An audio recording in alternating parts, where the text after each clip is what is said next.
How to fix Instagram comments not showing. This tutorial covers the most common reasons comments disappear and how to get them back. First, open the Instagram app icon from your Android device.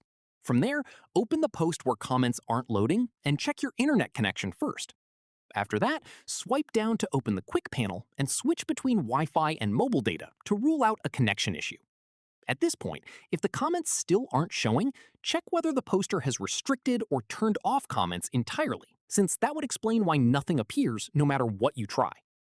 Following this, if comments are enabled but still not loading, long press the Instagram app icon from your home screen or app drawer and tap App Info. From here, tap Storage, then tap Clear Cache to remove any temporary files that might be blocking comments from loading properly.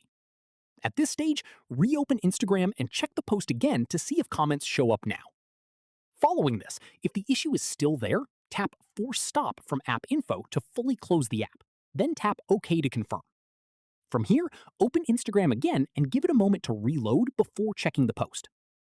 Finally, if nothing has worked yet, open the Play Store, search for Instagram, and install the update if one is available, since an outdated version can sometimes cause comments to fail to load properly. That's how you fix Instagram comments not showing. If this helped, drop a like, subscribe for more Android tutorials, and hit the bell so you don't miss the next one. Catch you then.